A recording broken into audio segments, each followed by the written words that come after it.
Olá, seja bem-vindo ao canal HVC Talks, onde nós falamos sobre ar-condicionado, refrigeração, temas que são importantes e que abordam, claro, assuntos de natureza voltada ao HVAC, a sigla para Heating, Ventilation and Air Conditioning.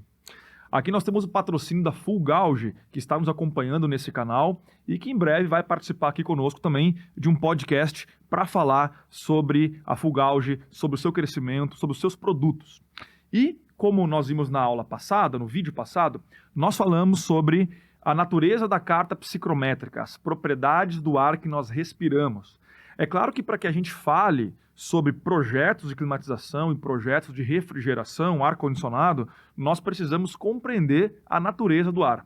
E nós vimos no vídeo passado que o ar ele é composto por oxigênio, por nitrogênio, CO2, outros gases nobres como argônio, neônio, e a partir deste ar que nós chamamos de ar seco, nós temos agora a inserção da umidade, que é o que nós chamamos de ar úmido. E esse ar úmido é o ar necessário para a nossa sobrevivência, para a nossa atmosfera e também para que nós conheçamos os projetos de climatização, ou seja, conhecer o nosso ar.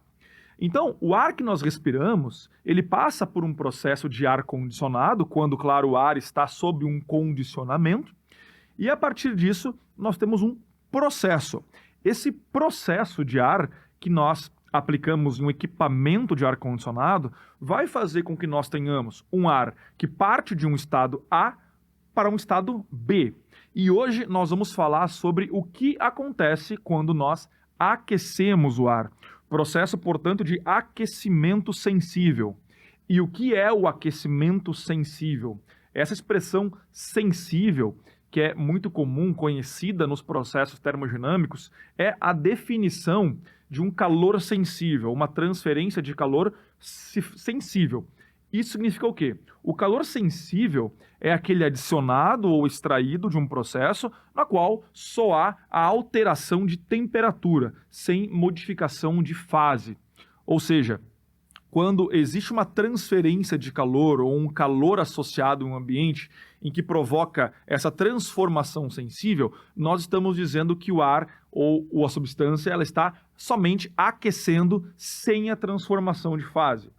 Quando nós falamos em calor latente, ou seja, essas duas expressões sensível e latente, que são expressões que a gente vê lá no ensino médio, no ensino fundamental, o calor latente é o contrário. O calor latente é quando nós temos um processo de transferência de calor, ou uma adição de calor, ou uma retirada de calor, que provoca somente mudança de fase, sem alterar a temperatura.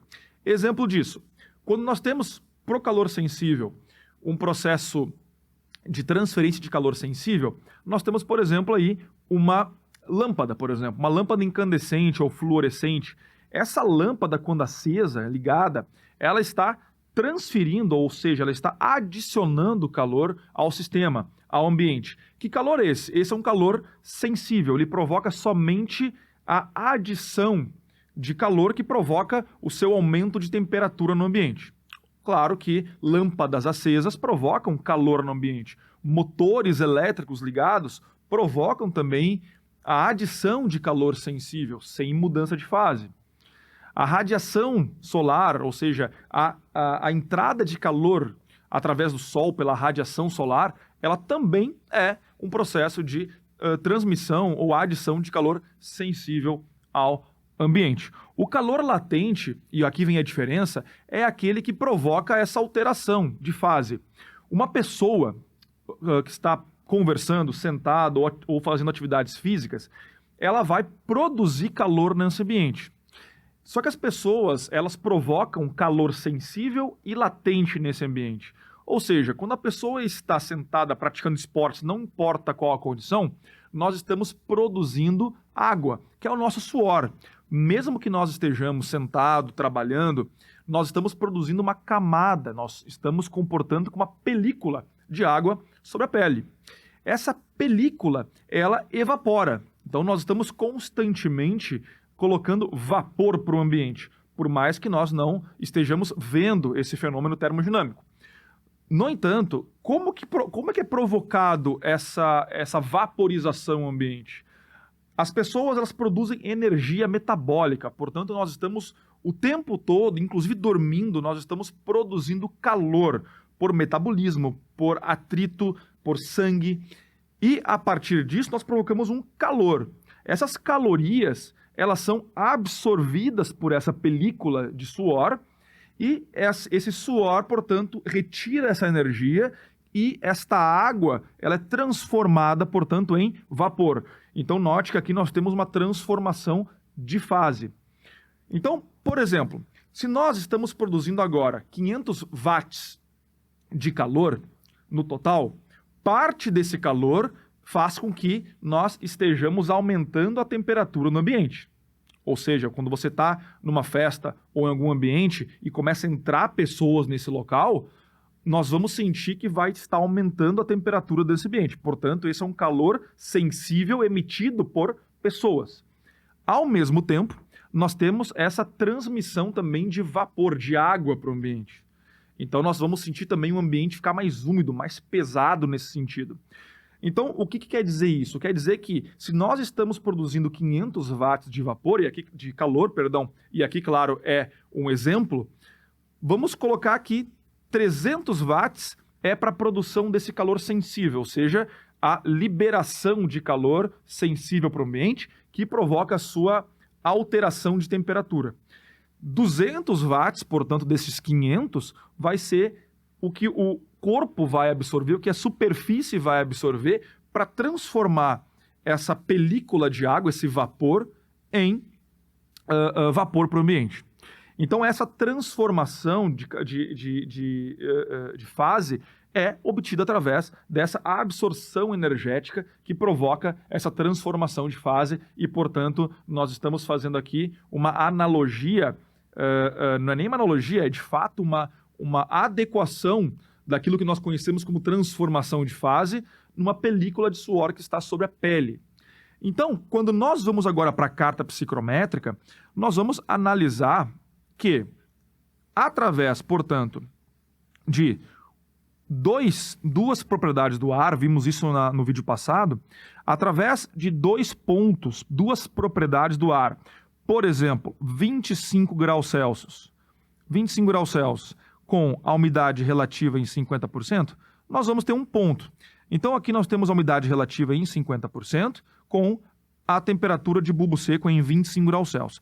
Através, portanto, dessas 2 propriedades do ar, nós temos um ponto de estado. Lembrando que eu preciso de todas as propriedades que nós vimos lá do vídeo passado, nós precisamos de apenas de 2 propriedades para formar esse ponto de estado. Então, quando eu digo que nós temos então uma temperatura de 25 graus Celsius, bulbo seco, juntamente com 50% de umidade relativa, nós temos então aqui, através de uma vertical ascendente, que se une com essa umidade relativa que é obtida através da curva da umidade relativa de 50%, nós temos aqui um ponto de estado.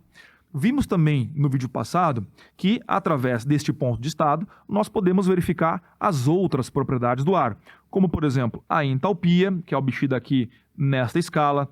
Também podemos ver a temperatura de bulbo úmido, que está aqui nesta parte, nesta escala do gráfico psicométrico.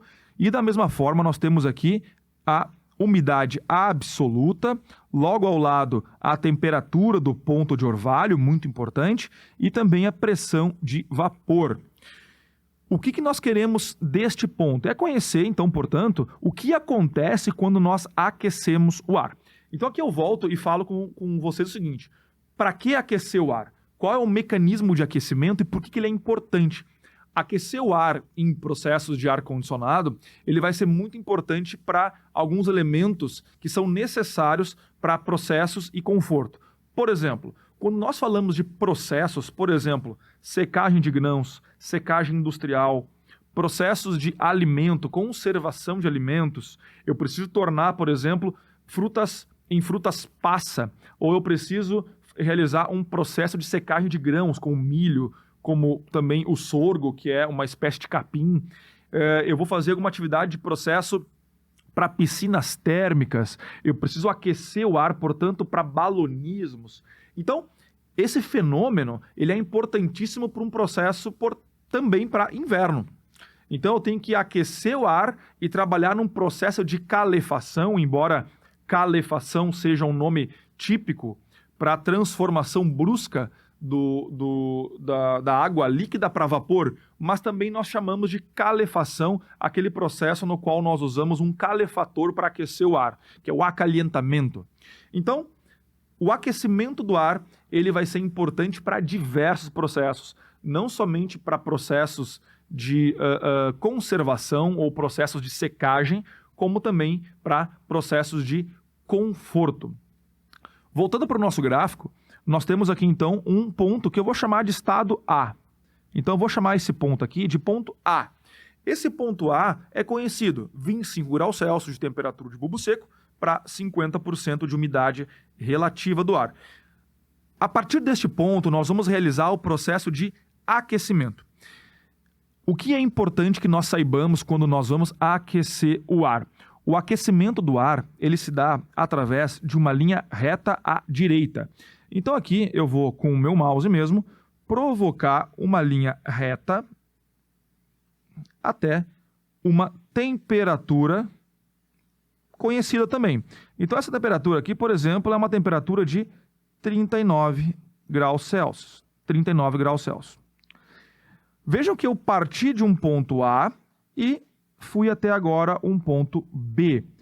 O que é importante que nós entendamos olhando para este quadro? Note primeiro que nós estamos trabalhando com uma reta. Essa reta é uma reta horizontal que parte do ponto A até uma temperatura conhecida. E geralmente essa temperatura ela é conhecida de fato. Em processos psicométricos, em processos de processos de secagem, nós temos que conhecer geralmente nós temos que conhecer qual é a temperatura, portanto, final, a temperatura de saída, que vai de encontro com o produto ou com o processo que eu desejo secar. Portanto, nós vamos partir do ponto A até o ponto B. O que acontece com as outras propriedades do ar quando nós aquecemos este ar? Então, primeira coisa é entender que nós estamos partindo de uma temperatura de 25 graus Celsius para uma temperatura de 39 graus Celsius. Isso significa, portanto, que nós estamos alterando naturalmente a temperatura de bulbo seco, ou seja, partimos de 25 até 39 graus. Aqui temos, portanto, um ΔT, uma diferença de temperatura. Afinal, é um aquecimento para mais. Outro processo importante que acontece aqui e aqui observe, nós estamos cruzando as linhas de umidade relativa. O que está acontecendo com o ar quando nós estamos aquecendo? Nós estamos fazendo com que haja a diminuição da umidade relativa. Então, nós partimos aqui com um ponto de 50%, atravessamos 40%, 30%, 20%, não chegamos aqui, aqui é 50%, 40%, 30%, aqui é de 25% e aqui é o de 20%. Então, nós estamos entre 20% e 25%. Então, aqui nós estamos aproximadamente com 23% de umidade relativa. O que é importante entender aqui, nós estamos cruzando as linhas de umidade relativa e, portanto, diminuindo a umidade relativa. Isso é muito importante e é justamente isso que faz com que nós tenhamos espaços intersticiais para que haja uma capacidade maior de absorver a água do processo. O que acontece aqui também na umidade absoluta? Então, nós vamos identificar aqui que nós temos aproximadamente 10 gramas de vapor por quilograma de ar seco nesse ponto. Então, no ponto A nós temos 10 gramas e no ponto B também nós temos 10 gramas. Por quê? Porque é uma linha reta e nós não estamos alterando, portanto, a quantidade de água nesse processo de aquecimento do ar. Ora, mas secar o ar significa que nós estamos tirando água? Não. Por isso que é aqui importante falarmos sobre o que é a secagem do ar e alguns cacuetes, né? Quando a gente aquece o ar, nós não estamos secando o ar. Nós vimos isso aqui na carta psicométrica. Quando o ar A passa por um aquecimento e é aquecido e sai numa condição B, nós podemos, por psicometria, compreender que não há a adição e nem a extração de água desse ar. Ou seja, nós estamos apenas expandindo o ar. Expandindo o ar. Aquecer o ar significa expandir o ar. E expandir o ar significa que nós estamos fazendo com que este quilograma de ar, ou este volume, vai aumentando para o mesmo quilo de ar. Então, note que eu tenho aqui 10 gramas de vapor por quilograma de ar. E ele mantém a sua umidade absoluta. O que está acontecendo aqui? Voltamos para a carta psicométrica. O que está acontecendo aqui? Nós estamos cruzando aqui as linhas de umidade relativa, mas observe aqui a linha de volume específico. Nós estamos cruzando também a linha do volume do específico, aumentando este valor. Então observe aqui que a gente parte de um volume específico próximo aqui a 0,86 aproximadamente, e estamos aqui próximo a 0,90, 0,9. Ou seja, o volume específico está aumentando em relação àquela massa de ar. Então nós temos dois processos importantes. Primeiro, o aquecimento do ar, que provoca naturalmente o seu aumento de temperatura, e vem duas propriedades que são importantes analisar. A primeira é a umidade relativa, que diminui, porque eu estou expandindo esse ar, portanto, dando mais espaço para que caiba mais água, e também o volume específico, que vai aumentando. E aumentar o volume significa que nós estamos abrindo, expandindo o ar para que caiba mais água. De novo, mantendo aqui a mesma quantidade de vapor de água por quilograma de ar, que é a umidade absoluta. Vamos fazer aqui uma análise, um desenho, para que a gente possa compreender esse fenômeno. Este ar A, ele está aqui, então eu tenho 1 kg de ar, eu tenho 1 kg de ar aqui. Tá? E aqui eu tenho um volume específico conhecido. Eu tenho um volume específico conhecido para esse mesmo quilograma de ar. Vamos supor que nós temos aqui... Vamos supor não, vamos colocar aqui exatamente 10 bolinhas. 1, 2, 3, 4, 5, 6, 7, 8, 9, 10. Eu tenho aqui 10 unidades, 10 gramas de vapor de água para este quilograma de ar. Quando o ar passa, e aqui ele parte com 25 graus Celsius. Quando o ar passa agora por um processo de aquecimento, né, uma bateria de aquecimento, portanto eu estou injetando vapor aqui, eu estou fazendo com que haja uma expansão de ar. Então esse mesmo quilograma de ar aqui, ele vai continuar com os seus 10 gramas. Então 1, 2, 3, 4, 5, 6, 7, 8, 9, 10. Note que agora eu antes tinha aqui um volume menor, com uns 10 gramas de vapor, e eu passei por um processo de aquecimento em que nós temos agora um volume aumentado, como a gente pode ver numericamente aqui no gráfico, só que com os mesmos 10 gramas. Os mesmos 10 gramas. A umidade relativa aqui é de 50%. E aqui a umidade relativa agora está em torno de 23%. Aproximadamente 23%, certo? Então, temos 23% aqui e cabe mais água agora, cabe mais água. Esses espaços que nós abrimos agora vai fazer com que haja a possibilidade de entrada de água, É por isso que agora, quando eu passo um ar por um processo e esse ar vai de encontro com um processo em que eu preciso extrair água, vai haver aqui, portanto, uma facilidade de vaporização lá daquele processo. Então aqui eu volto para explicar o que é a vaporização. Vaporização é o fenômeno no qual nós chamamos de processo de vaporização da água para o ambiente. Portanto, vaporização é dividido ou subdividido em 3 categorias. A vaporização pode estar em análise pela evaporação, pode estar em análise pela ebulição e pode ser analisada também por outro processo, que é a calefação. Então, a evaporação é um processo muito conhecido por rios, mares e lagos, que é esse processo portanto, de evaporar, de tornar a água no leito, por exemplo, de um rio, mar, tornar vapor. E esse processo ocorre por diferença de temperatura e diferença também de pressão de vapor. Já a ebulição é o fenômeno de ebulição da água, por exemplo, ou de fervura, que ocorre a uma temperatura conhecida daquela substância. Por exemplo, a água ela vai entrar em ebulição a 100 graus Celsius a nível do mar. Isso é o processo de ebulição. Eu tenho que adicionar energia para que aquela substância alcance um ponto de ebulição. E aí há o processo também de vaporização, tornar a água ou a substância líquida em vapor. E o terceiro ponto é a calefação, que é aquele processo, como eu comentei, de transformar de forma brusca o pingo da água em vapor, que é a famosa água na chapa. É o pingo da água na chapa que provoca o tss, que é esse tss, é a calefação. Certo? Então aqui, voltando aqui para o nosso gráfico, observe agora que este volume, este quilograma de ar agora, ele está de encontro com o processo necessário para a secagem.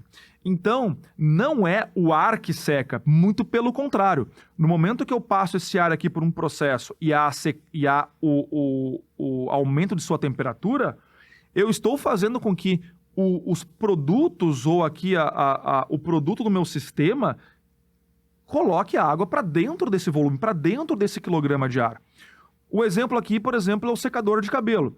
Quando a pessoa sai com o cabelo molhado de um banheiro, de um banho, esse cabelo molhado, no momento que o secador de cabelo o ar desse secador de cabelo encontra essa massa, facilmente vai haver a evaporação daquela água que está na sua condição líquida no cabelo pro vapor. Secagem de grãos é a mesma coisa. A secagem de grãos, o ar vai passar por um secador, por um aquecedor, e esse ar que vai passar por um aquecedor vai fazer com que os grãos que estão ali emitam ou cedam, e nós temos as curvas de sorção e adsorção, que cedam aquela água para aquele ar que está à disposição para receber mais água. Então, é muito importante que nós tenhamos aqui a observância de que aquecer o ar não significa secá-lo.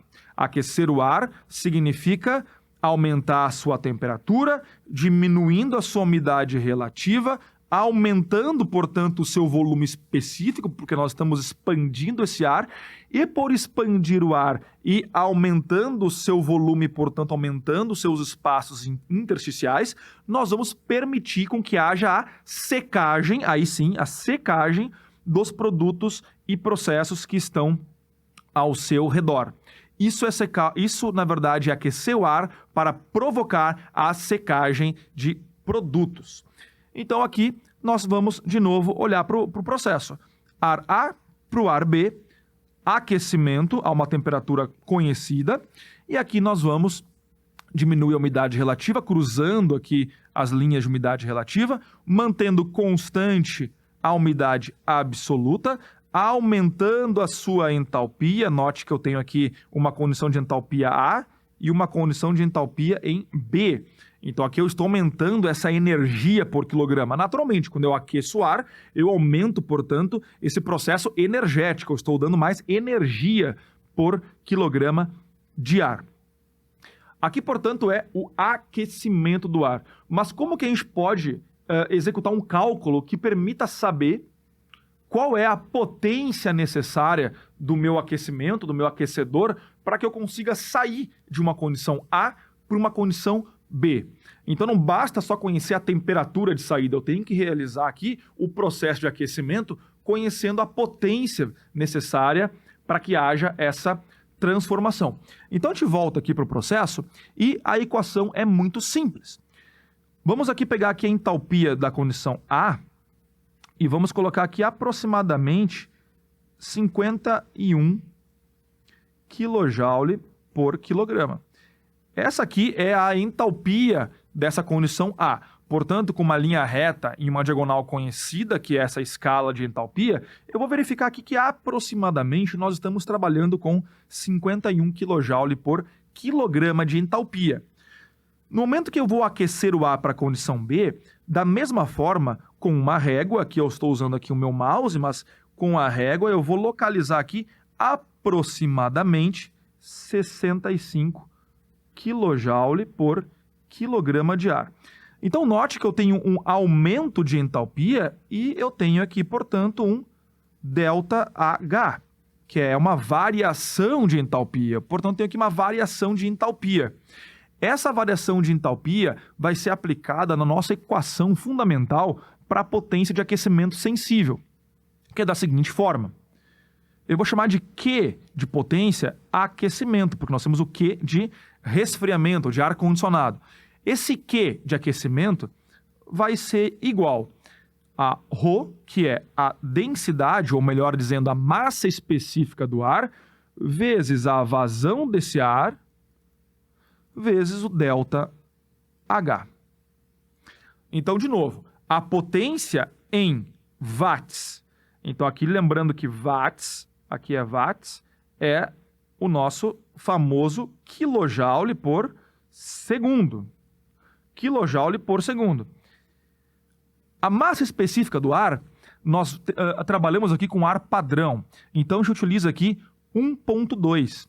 E essa unidade aqui é de quilograma por metro cúbico, ou seja, aqui ficou ruim aqui, mas ficou quilograma por metro cúbico, vezes a vazão de ar, que é metro cúbico por segundo, vezes o ΔH, que é quilojoule por quilograma. Então, nós vamos pegar aqui e vamos cortar quilograma com quilograma, metro cúbico por metro cúbico, e eu vou ter aqui quilojoule por segundo. E quilojoule por segundo é watts. Então, essa é a equação que vai permitir com que nós saibamos verificar qual é a potência necessária para sair de um ponto A para um ponto B por aquecimento sensível. Para isso, a gente tem que conhecer qual é a vazão do ar. O ΔH é 65 menos 51, portanto, nós temos uma diferença de entalpia. E aqui nós temos 1,2 kg metro cúbico. E o ΔH, 65 menos 51. Precisamos saber qual é a vazão do ar, de ar necessária para esse processo. E conhecer a vazão de ar vai ser tema do nosso próximo vídeo, que vai explicar como é que a gente calcula a vazão de ar para ser aplicada aqui no nosso sistema. Aqui então, nesse vídeo, a gente explicou como elaborar na carta psicométrica um aquecimento sensível, um aquecimento puro, ou seja, uma massa de ar passando por um aquecedor, por um trocador de calor, que vai sair numa condição B, um ar aquecido, expandido, com a umidade relativa menor, para um processo de aquecimento para processos ou também para um processo de conforto, que vai ser tema também nos nossos próximos vídeos. Segue aqui o canal, o HVC Talks. Também clica aqui embaixo para que você possa acessar nossos links, o site da BDR Learning, em que você vai ter um curso completo de psicometria, de manipulação do ar, que são 40 horas de atividades, de aula que fala sobre o processo de manipulação do ar. E ali também você já ganha o livro Psicometria aplicada à climatização e à refrigeração, de minha autoria, que vai também diretamente junto com o seu curso. O livro também está disponível de forma isolada na Amazon, que você pode também acessar nos links que estão na descrição do vídeo. Até a próxima aula.